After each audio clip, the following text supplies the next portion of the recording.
At minus 35 degrees Celsius, 5 elite North Korean soldiers faced an impossible choice: follow orders that meant watching their comrade die, or break every rule they'd ever known. What happened next became a turning point that would change their lives forever and expose the brutal reality of a system where human dignity is erased by ideology. This is the true story of 5 soldiers who chose humanity over obedience and paid the ultimate price to find freedom. If these stories matter to you, please subscribe and hit the notification bell. Your support helps us bring these untold stories to light. Together, we can be a voice for those who cannot speak. At minus 30 degrees Celsius, where fingers felt like they would fall off on a DMZ hill, 5 elite North Korean snipers faced the death of the youngest member, 19 years old, during winter training. The moment they broke regulations to save a comrade, whose limbs had turned blue from frostbite, they had to choose between a dehumanized military and the human bond that risked their lives. The violence of the political officer who kicked down a fallen comrade, calling him a malingerer, and that night, the youngest's scream, "Hyung-nim, am I going to die here?" put them in a predicament. In a moment of despair, where they could save neither regulations nor lives, why did they choose the deathly minefield of the DMZ? The next day, a single piece of paper blown by the wind changed everything. That paper contained a shocking truth that instantly shattered the lies of the system we had believed in our entire lives. What could have been written on that paper to drive North Korea's elite soldiers to defect at the risk of their lives? From now on, I will tell you the true story of their journey to find freedom, treading on a minefield and the sacrifice of a comrade. Please support the courage of these individuals who risked their lives with your subscriptions and likes. Minus 30 degrees Celsius. In the bitter cold, where fingers felt like they would fall off, we stood on a DMZ hill. It was January 2024, the harshest winter. Maintain your posture. Do not move. Lee Sang-wee's voice came through the radio. I had already been holding my sniper rifle in one position for 3 hours. It was a night shooting training in the dead of winter, starting from 2 a.m. The superiors said, "If your training performance is poor, you will all be punished." Those words weighed down on the 5 of us. Next to me, the youngest, Jun-young, was breathing heavily. 19 years old. That boy from Cheongjin was always hungry and always quiet. Now his right hand had already turned blue. Frostbite. "Jun-young, are you okay?" a small voice asked. But Jun-young had no answer. Instead, his lips were turning purple. As you know, minus 30 degrees Celsius is a different kind of cold from what we imagine. It's a death where fingers go numb and the body slowly freezes. Even the stories my father, a veteran, told me from the Korean War weren't this severe. And on top of that, what did the superiors say? "That's malingering. A sniper must not move, even if they die," they said. Those words pushed me into deeper despair. I secretly took out a hot pack from my pocket and handed it to Jun-young. It was a regulation violation. Changing posture during training or handing over items to a comrade were all regulation violations. In the military, rules are life. But with a 19-year-old boy dying in front of me, what regulation was important? Is that what a person does? "Thank you, Hyung-nim." Jun-young's voice was buried in the wind, but I heard it. Then Lee Sang-wee's voice rang out from the radio. "Who moved?" My heart sank. We were caught. The light from the guard post was turned on us. It was for Jun-young. Those were the words I later said in front of Lee Sang-wee. The superior struck my cheek hard. But at that moment, I wasn't afraid. Rather, I realized something important. The truth that we could never live as humans here. And I realized something else. The trigger of my sniper rifle was slightly jammed.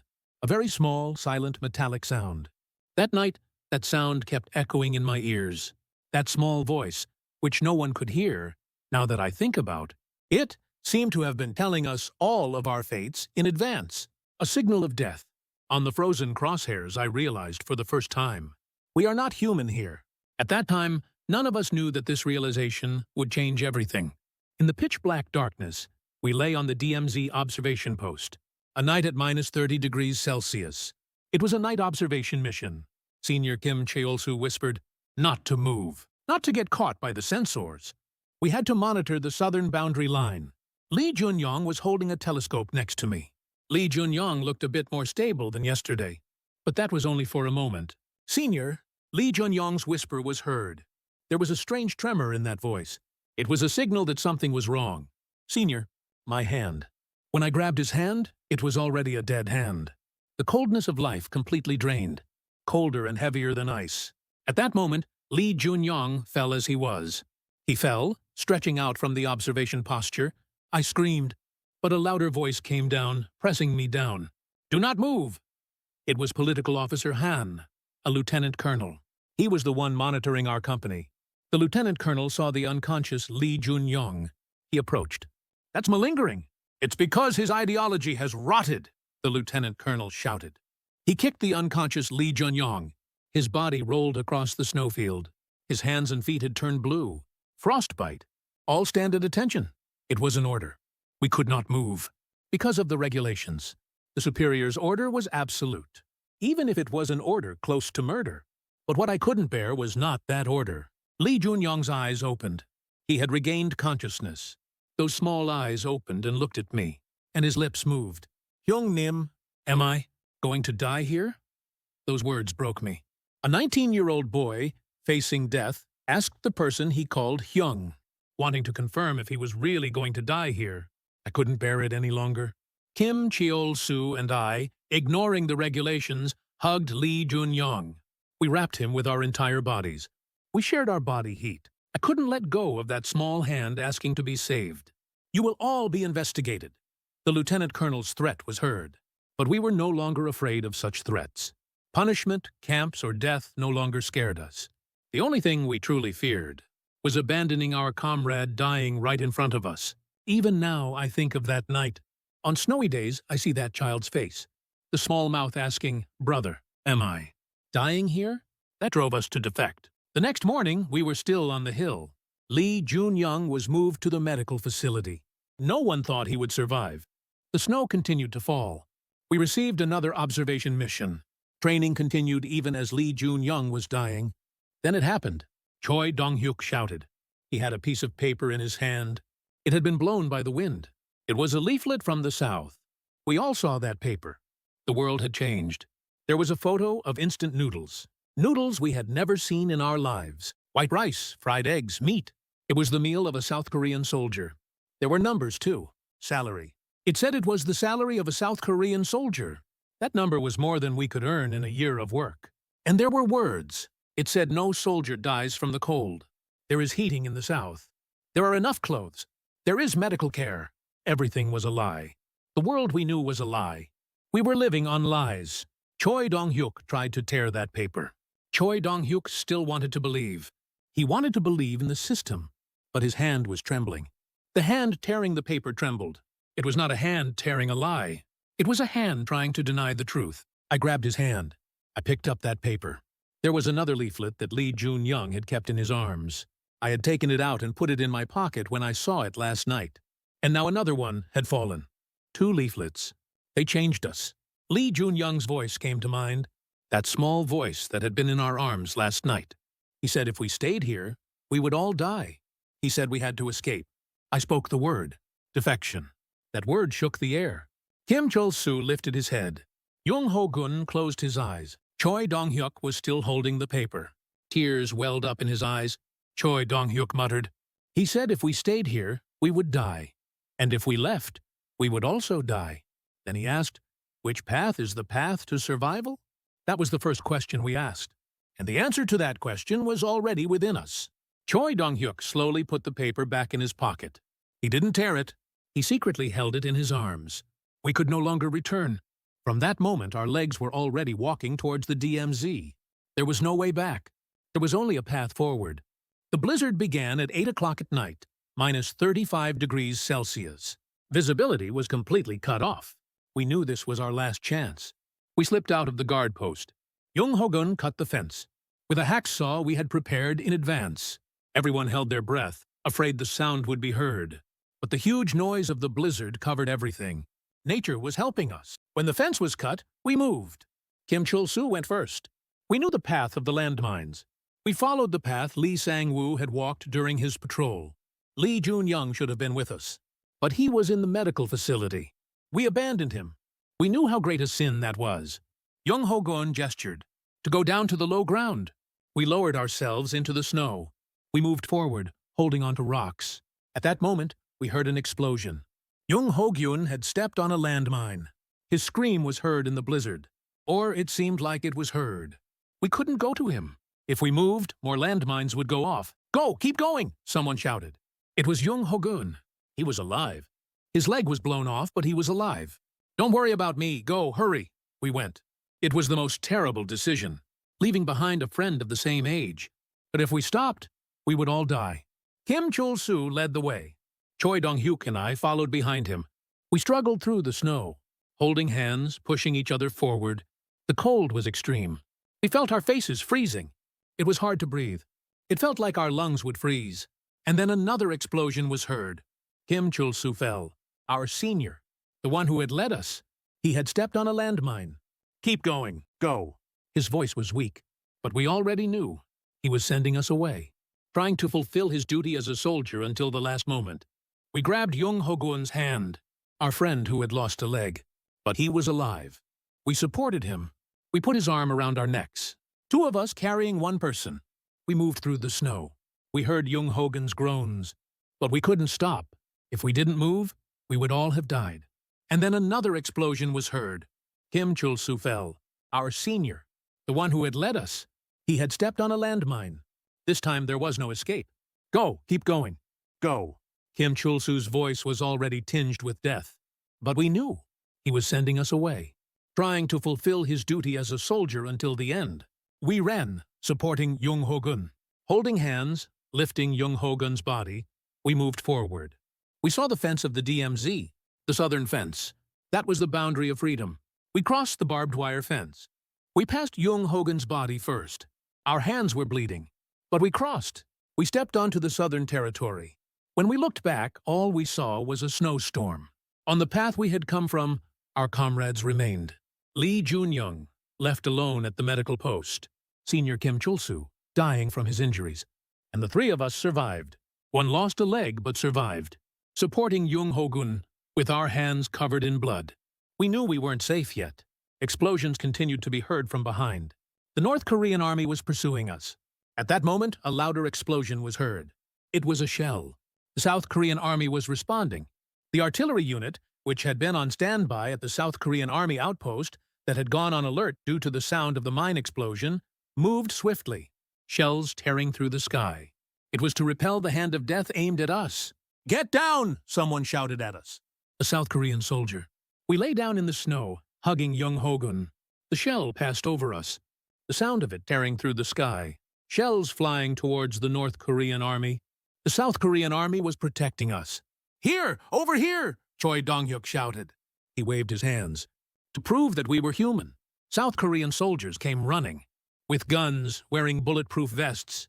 A sight we had never seen before. Orderly, swift, decisive movements. Completely different from our army. "Are you North Korean soldiers?" the soldier asked. We nodded. "Throw away all your guns." We had already thrown away our guns. What we had heard was our lives, and that was enough. The South Korean army embraced us. They took special care of Jung Ho-gyun. They provided first aid and brought a stretcher. Their movements were precise, like a life-saving machine. We followed them wherever they led, towards the outpost, to a warm place, to a path leading away from death. The sound of shells continued to be heard from behind. The South Korean army was repelling the North Korean army. We were under their protection. When we arrived at the outpost, we finally breathed a sigh of relief. A warm space, a bright fire, warm rice, and above all, hands, not gun barrels, welcomed us. Jung Ho-gyun was taken to the medical room. South Korean army medics were examining his leg. We watched over him. It was amazing that he was alive. "Please tell us your name and unit," a young lieutenant asked. In Korean. We spoke slowly. Who we were, why we had come, what we had left behind. "You've been through a lot. This is a safe place." Those words broke us down. We burst into tears for the first time. We had survived. We lived under the protection of the South Korean army. This was the beginning of our new life. We spent 3 months at Hanawan. We learned how to become South Korean citizens. Language, culture, institutions. Everything was different. Jung Ho-gyun received a prosthetic leg, made with the best technology at a South Korean army hospital. He could walk again. Although not like before, he was alive. Choi Dong-hyuk and I came to Seoul. We found a small goshiwon. We could pay the monthly rent with government support. First, we went into a convenience store. The shelves were full of instant noodles. The instant noodles we had dreamed of all our lives. Those instant noodles were overflowing on the shelves. We could buy them any time, 24 hours a day. We picked up the instant noodles. With trembling hands, we went to the checkout. How much is it? 2,001. It wasn't money we could earn even by working for a year.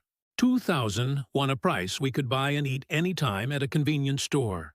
We went home and boiled the instant noodles. We could use as much water as we wanted. We had plenty of electricity. The heating was warm. We looked at the bowl of instant noodles. What we had risked our lives to find. What our friends wanted to give us even at the cost of their lives. We took a spoonful. The broth was warm. The noodles were soft. They had flavor. They really had flavor. We cried. We cried while eating the instant noodles. We thought of Lee Jun-young, the boy who must have died at the medical post. The boy who must have wanted to eat these instant noodles. Hyung-nim, me. Am I dying here? That voice still echoed. Time passed. We found jobs. Factory work. Restaurant work. Cleaning work. We did any kind of work. Jobs that you don't do. Living in South Korea, we realized how precious freedom is. How precious food is. How valuable life is. We learned the internet. We learned what freedom of information is.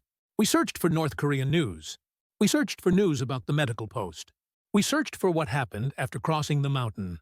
We couldn't find out anything. Whether Lee Jun-young is alive or dead. How he died. We know nothing. Every time I go to the supermarket, I see instant noodles. I pick up the most ordinary one among hundreds of varieties. It costs 2,001 to buy the most ordinary bowl of instant noodles. The price of one bowl of instant noodles was our lives. Lee Jun-young's life. Kim Chul-soo's life. And every night we think, what will we do when we are reunited? When we go back to our hometown? Is Lee Jun-young still alive? Might he have miraculously survived at the medical post and be somewhere? The price we paid for the freedom we received was too great. But we survived. We lived in South Korea. We lived in a place where we could eat instant noodles every day. And we wait for reunification. Even if our generation doesn't see it, we hope the next generation does.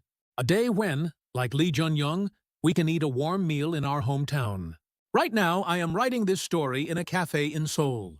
Through the window, I can see the night in Seoul. Brightly lit buildings, streets with cars passing by. Even at 10 o'clock at night, people are walking around. In North Korea, you can't imagine such a scene. Darkness falls at night.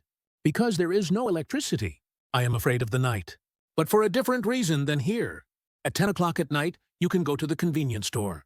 I can do that now, too. There are instant noodles, milk, and warm gimbap there. North Korean nights are different. Alone in the dark. No one can help. Night is the time of death. I lived here for 6 years. In 6 years, I learned a lot. How precious this is. A single drop of water. A single unit of electricity. How precious a single piece of information is. Jong Hogan is now running a carpentry shop. In Korea, where he can work fully even with a prosthetic leg, he often says, we should be grateful just for having made it here without dying. I work at an internet cafe. Every night I watch North Korean news. I'm still looking for Lee Jun-young, wondering if he might be alive somewhere. He would be 28 now. If he is alive, that is. Is his mother still alive? His father? We can't know anything. There are people with no food, no mother, and no future. Just like Lee Jun-young. I dream of unification. But reality is cold. Some may be tired of talking about unification. They may say we should stop talking about unification.